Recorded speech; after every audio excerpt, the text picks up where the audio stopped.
کسی بھی عمل میں برکت اچھی نیت سے ہوتی ہے۔ اگر کوئی روزہ اس لیے رکھ رہا ہے، جیسے بہت سارے فائدے گنائے جاتے ہیں نا، روزہ رکھنے سے کینسر نہیں ہوتا، روزہ رکھنے سے جسم کے فاسد مادے ختم ہو جاتے ہیں، نکل جاتے ہیں، ڈاکٹرز بھی مشورہ دیتے ہیں مہینے میں ایک مرتبہ، ہفتے میں ایک مرتبہ باڈی کو فری چھوڑنا چاہیے۔ تو یہ تو جسمانی فائدے تو رکھے گئے ہیں، لیکن اگر تم روزہ اس نیت سے رکھ رہے ہو کہ میری باڈی صحیح ہوتی رہے، تو گویا کہ تم تو اپنی دنیاوی غرض سے روزہ رکھ رہے ہو۔ یہ فائدے تو ملنا ہی ملنا ہے، یہ فائدے یوں بھی ملیں گے اللہ تعالیٰ کی طرف سے آپ کو، لیکن نیت وہ نہیں۔ روزہ رکھنے کی نیت یہ ہو کہ میرا رب مجھ سے راضی ہو جائے اور مجھے رب تبارک و تعالیٰ کا خوف اور تقوی حاصل ہو جائے۔ نیت میں برکت ہے، اور جن کاموں کو آپ اچھی نیت سے کریں گے اسی طرح ان کاموں میں اثر بھی پیدا ہوگا۔ روزہ رکھنے سے پہلے آج نیت یہی کریں کہ مولا تعالیٰ یہ روزہ میرے تمام برے اعمال کے لیے کفارہ ہو جائے، یہ ڈھال بن جائے۔ جانتے ہیں آپ، اپنے نفس امارہ کو روکنے کا سب سے بہترین آلہ بھوک ہے، بھوک۔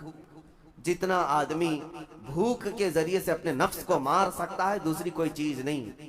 آپ دیکھیں اس رمضان المبارک میں بہت ساری حلال چیزیں آپ کو حرام کر دی گئی ہیں، یعنی سحری سے لے کر افطاری تک۔ میں یہ نہیں کہہ رہا کہ شراب پینا حرام ہے، نشہ کرنا حرام ہے، وہ تو پوری زندگی پر حرام ہے، لیکن آپ کو چاول روٹی تو حلال ہے نا، سبزے سیب پھل فروٹ تو حلال ہے، لیکن یہ حلال چیزیں بھی اللہ نے آپ پر حرام رکھی ہیں، روزے کے عالم میں نہیں کھا سکتے۔ سحری سے لے کر افطار تک یہ حلال لقمے، پانی تو حلال ہے، پاک ہے، لیکن آپ کے لیے روزے کے عالم میں حرام ہے۔ اسی طرح شادی شدہ مرد اپنی عورت کے ساتھ زندگی بھر کبھی بھی جمع کر سکتا ہے، رات میں سو سکتا ہے، لیکن حالت روزہ میں وہ حلال کام بھی حرام ہے، حلال کام بھی حرام ہے۔ اپنی عورت سے جمع کرنا حالت روزہ میں کیوں روکا گیا؟ کھانا پینا بھی حلال تھا، عورتوں کے ساتھ شباشی بھی حلال تھی، لیکن روزے کے عالم میں ان حلال چیزوں کو روکا گیا۔ تو آپ سوچ سکتے ہیں اس چیز کو، سوچ سکتے؟ وجہ یہ ہے کہ حلال چیزوں سے آپ کو روک کر بڑے حرام چیزوں سے بچانا مقصود ہے۔ آج اگر اپنے آپ میں اتنا کنٹرول کر لے جاؤ کہ چند حلال چیزوں سے دن بھر بچ سکتے ہو، انشاءاللہ رمضان کے بعد بڑی حرام چیزوں سے بھی اللہ آپ کو محفوظ رکھے گا۔ میرے عزیزو، برا ہے ان لوگوں کا، برا ہے ان لوگوں کا، برا ہے ان لوگوں کا جن کو میرے آقا صلی اللہ تعالیٰ علیہ وسلم نے دعائے ہلاکت فرمائی۔ اس سے بدنصیب کوئی ہو سکتا ہے جن کے لیے رسول رحمت صلی اللہ تعالیٰ علیہ وسلم کی دعائے ہلاکت ہوئی ہو؟ حضور صلی اللہ تعالیٰ علیہ وسلم ایک دن مسجد نبوی شریف میں تشریف لے جا رہے تھے، منبر پر آپ نے قدم رکھا، آمین کہا، پھر دوسرے زینے پر قدم رکھا، آمین کہا، تیسرے زینے پر قدم رکھا، آمین کہا۔ خطبہ مکمل کیا، صحابہ نے پوچھا یا رسول اللہ صلی اللہ علیہ وسلم، ہر زینے پر آپ قدم رکھتے ہوئے آمین کس لیے کہہ رہے تھے؟ سنو، رسول پاک صلی اللہ علیہ وسلم ارشاد فرماتے ہیں کہ میں جب پہلے زینے پر قدم رکھا تو سید الملائکہ جبرائیل امین آئے اور دعا کرنے لگے۔ کیا دعا کیا؟ یوں کہا، یا رسول اللہ صلی اللہ علیہ وسلم، وہ شخص ہلاک و برباد ہو جائے جو آپ کا نام سنے اور پھر اس کے بعد درود نہ بھیجے۔ حضور فرماتے میں نے آمین کہا۔ حضور کا نام سنتے ہی آپ کی زبانوں پر درود آ جانا چاہیے، اللہم صلی علی سیدنا محمد وآلہ وصحبہ وبارک وسلم۔ میرے آقا فرماتے ہیں دوسرے زینے پر قدم رکھا تو جبرائیل امین نے یوں کہا، یا رسول اللہ صلی اللہ علیہ وسلم، وہ شخص ہلاک و برباد ہو جائے جو زندگی میں اپنے ماں اور باپ میں سے کسی ایک کے بڑھاپے کو پایا اور ان کی خدمت کر کے جنت نہیں حاصل کر سکا بلکہ ان کو ایسے ہی چھوڑے رکھا، ایسا شخص برباد ہو جائے۔ حضور فرماتے میں نے آمین کہا۔ پھر جبرائیل امین نے کہا، تیسرے زینے پر قدم رکھتے ہی میرے آقا فرماتے ہیں جبرائیل نے یوں دعا کی کہ اے اللہ کے رسول، وہ شخص ہلاک و برباد ہو جائے جو رمضان کا مہینہ پایا لیکن اس کا ادب نہیں کر سکا، اس کا احترام نہیں کر سکا۔ حضور فرماتے میں نے اس پر بھی آمین کہا۔ جس کی ہلاکت کے لیے جبرائیل امین دعا کر رہے ہوں اور اس دعا پر سید الانبیاء آمین کہہ رہے ہوں، ایسے شخص کی بربادی کا کیا انجام ہو سکتا ہے؟ وہ کتنا بد نصیب ہوگا۔ اسی لیے میرے عزیزوں، مسلمانوں میں یہ رواج ہی نہیں ہونا چاہیے کہ اٹھ کر کے پوچھتے رہیں روزہ ہے کہ نہیں ہے، روزہ ہے کہ نہیں۔ مسلمان ہے تو روزہ ہے، اور یہ کوئی آپشنلی عبادت نہیں ہے کہ 4 رکھ لیا 2 نہیں رکھا، آپشنلی نہیں، یہ فرض عین ہے۔ ایک روزے کو چھوڑنے کا گناہ فرمایا گیا 600 سال تک اسے دوزخ میں رکھا جائے گا، 600 سال تک۔ یہ معمولی چیز نہیں ہے۔ اور جن کے پچھلے روزے قضا ہو چکے ہیں معاف نہیں ہوں گے، تھپڑ مار لیں گال پہ، توبہ توبہ کر لیں، معاف نہیں ہوں گے۔ توبہ تو کرنے کے ساتھ ساتھ قضا بھی کرنا ہوگا، جب موقع ملے سال بھر میں اپنے چھوٹے ہوئے روزوں کو واپس کرنا ہے۔ اس کی اہمیت میں آپ کو بتا دوں، ایک روزہ اگر جان بوجھ کر کے کسی نے توڑا یا چھوڑا تو جانتے ہیں اس کا کفارہ کیا ہے؟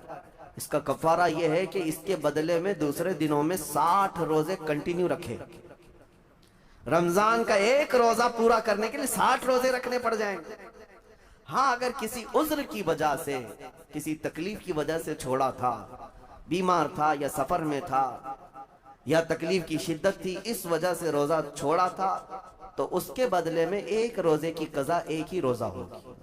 لیکن بغیر کسی عذر کے، شہوت کی وجہ سے، نفس پرستی کی وجہ سے توڑا تھا یا چھوڑا تھا تو پھر 60 روزے رکھنے پڑ جائیں گے۔ اس سے اندازہ ہوتا ہے کہ ایک روزے کی اہمیت کیا ہے رمضان کی۔ اسی لیے میرے عزیزو، یہ روزے آسان ہیں، روزے آسان ہیں، اس کو رکھ لو، اس کی جزا بہت بڑی ہے، اس کی جزا بہت بڑی ہے۔ ویسے بھی آپ دوسرے دنوں میں لیٹ ناشتہ کرنے کے بھی عادی ہیں۔ ممبئی والوں کا تو حال یہی ہے، 12 بجے کے بعد 1 بجے 2 بجے تو ان کے ناشتے ہوتے ہیں، دوپہر کا کھانا تو شام 5 بجے ہو رہا ہوتا ہے۔ بس وہ ناشتہ سکپ کرنا ہے، دوپہر کے کھانے جو آپ کے ہوتے ہیں اس سے اور تھوڑا ایکسٹینڈ کر لیں تو افطاری کا وقت آ جاتا ہے۔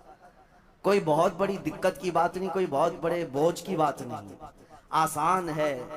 آج الحمدللہ ہمارے 5 سال 6 سال کے بچے روزہ رکھ لیتے ہیں، تو بڑوں کو تو اللہ نے جو طاقت عطا کی ہے، روزہ ہرگز ترک مت کرو۔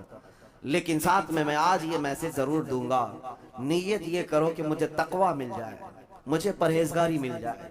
اور یہ آپ کو خود چیک کرنا ہوگا، روزانہ رات کو نماز میں کھڑے ہو جاؤ تراویح کے، دیکھو کہ کتنی تبدیلی آ رہی ہے۔ آج میں نے روزہ افطار کیا، میرے اندر بدلاؤ آیا کہ نہیں آیا؟ اور اگر نہیں آ رہا ہے، کوئی تبدیلی نہیں آ رہی ہے، تو اس کا مطلب ہے آپ تقوی نہیں حاصل کر رہے، آپ تو روز مرہ کی روٹین پر چل رہے ہو۔ روٹین پر چلنے کا مطلب یہ روزہ نہیں ہے۔ روزہ تقوی دے کر جاتا ہے بندے کو، روزہ خوف خدا دے کر جاتا ہے بندے کو۔ اسی لیے میرے عزیزو، آج دیکھیں آپ بہت ساری برائیوں سے رمضان میں بچ جاتے ہیں، تھوڑی اور محنت کی ضرورت ہے۔ ہم نے دیکھا ہے بہت سارے گھروں میں، باقی عیاش گھروں کی مجھے کوئی وہ نہیں ہے، ان سے کوئی لینا دینا نہیں، لیکن نارمل مسلمانوں کے گھروں میں بھی ہوتا یہ ہے، عورتیں بچوں کو تلقین کرنا شروع کر دیتی ہیں، گانے بند کرو، ٹی وی بند رکھو، بہت ساری چیزیں بند رکھو کہ رمضان آیا ہوا ہے۔ اور رمضان میں اگر ٹی وی لگا بھی لیا تو کچھ اسلامک چیزیں دیکھنے لگ گئے۔ ماحول تم نے خود ہی بدلا ہے اپنے گھر میں، کچھ چیزوں کو آپ نے بدلا ہے اور کچھ چیزوں کا ادب آپ نے کرنا شروع کیا ہے۔ اسی کو اور تھوڑی سی محنت کے ساتھ بڑھا لیا جائے، قسم رب ذوالجلال کی، ہر برائی رمضان میں ہی آپ سے ختم ہو جائے۔ جس کی کوئی چیز چھوڑنے پر نہیں چھوٹتی ہے، وہ رمضان میں کر کے دیکھ لے، اللہ کی بارگاہ میں یاد کرے کہ مولا دن بھر میں تیری رضا کے لیے بچ رہا ہوں، مجھے میری باقی زندگی میں ان گناہوں سے بچا لے۔ وہ رحمان ہے، جب وہ تمہیں اس کے بدلے میں جنت دیتا ہے تو یہاں برائیاں کیوں نہیں چھڑواتا؟ یقیناً وہ برائیوں کو تم سے دور کرے گا۔ قرآن کا فرمان عالی شان، لعلکم تتقون، اسی پر میں نے آپ کے سامنے بات رکھی ہے۔ روزے اس لیے فرض کیے گئے ہیں تاکہ تمہیں تقوی مل جائے، پرہیزگاری مل جائے۔ بعض لوگوں کو دیکھا گیا ہے رمضان المبارکہ میں بھی وہ اپنی بری حرکات سے باز نہیں آئے، ان کی روٹین ویسی جاری رہی، نعوذ باللہ نظروں کی خطائیں بھی باقی رہیں۔ اور سب سے بری چیز یہ ہے کہ رمضان میں شیطان کی نیابت اگر کوئی کر رہا ہوتا ہے تو تمہارا یہ موبائل فون ہے۔ اکثر لوگ یہ سمجھتے ہیں کہ اس موبائل فون کو ہم استعمال کرتے ہیں تاکہ ٹائم پاس ہو جائے، روزہ کا وقت قریب آ جائے۔ اس ٹائم پاس کے چکر میں تم کیا کیا دیکھتے رہ جاتے ہو اور کہاں تک یہ چیزیں پہنچاتی ہیں تمہیں اندازہ بھی نہیں ہوتا، احساس بھی نہیں ہوتا، تو تمہاری رہی صحیح عبادت کو بھی یہ ہضم کر جاتا ہے، کھا جاتا ہے۔ اس کے استعمال پر اگر کنٹرول ہے تو خوب استعمال کرو، لیکن کنٹرول نہیں ہے تو اے نوجوانوں اس کا بھی روزہ رکھو، اس انٹرنیٹ کی بلاؤں سے محفوظ ہو جاؤ۔ اس لیے کہ بہتوں کو میں نے دیکھا ہے ان کے دن بھر اور رات بھر رمضان میں سوشل نیٹ ورکس پر مصروفیت ویسی کی ویسی ہے جیسے دوسرے دنوں میں تھی۔ وہ رات بھر چیٹنگ میں بھی مصروف ہیں، ایک دوسرے کو ادھر ادھر بھیجنے میں بھی مصروف ہیں، ساری چیزیں جوں کی توں چل رہی ہیں۔ تو تمہارے موبائل نے تمہیں تقوی سے بہت دور رکھا ہے، تمہیں رب تعالیٰ کے قریب ہونے نہیں دیتا۔ اپنے آپ کو بدل لو۔ ظاہر سی بات ہے یہ سخت چیز ہے، اگر کوشش کرو گے تو بچ جاؤ گے، اور تقوی اتنی آسانی سے تو نہیں ملتا۔ اپنے آپ کو سٹرگل کرو، انشاءاللہ العزیز دل پاک ہو جائے گا، پھر آپ کو اپنی زندگی کے اندر جو اجالے نظر آئیں گے وہ خود آپ محسوس کریں گے، آپ محسوس کریں گے۔ گناہوں کے اندھیروں نے دل پر ایسی کالک رکھی ہے کہ آپ کو کچھ بھی یہاں پر سمجھ میں نہیں آتا، ورنہ نمازوں کا لطف ایسا ہے، قرآن کا مزہ ایسا ہے، جسے یہ لگ جائے دنیا کی کوئی نعمت اس کے سامنے ہیچ نظر آتی ہے، کوئی چیز اسے اچھی نہیں لگتی، لیکن کب؟ جب اسے تقوی کا اجالا حاصل ہو جائے۔ میرے عزیزو، اللہ کریم کی بارگاہ میں دعا گو ہوں، مولا قدیر و جبار ہم سب کو تقوی و پرہیزگاری عطا فرمائے، اور ہم سب کے روزوں سے اللہ تعالی ہمیں پرہیزگاری عطا فرمائے۔ ان روزوں کے انوار اور برکات اور رمضان کے احترام کی ہمیں توفیق عطا فرمائے۔ مولا کریم تیری خشیت سے اور تیرے خوف سے آنکھیں جو بھیگتی ہیں ان آنکھوں میں ہمارا شمار فرما دے۔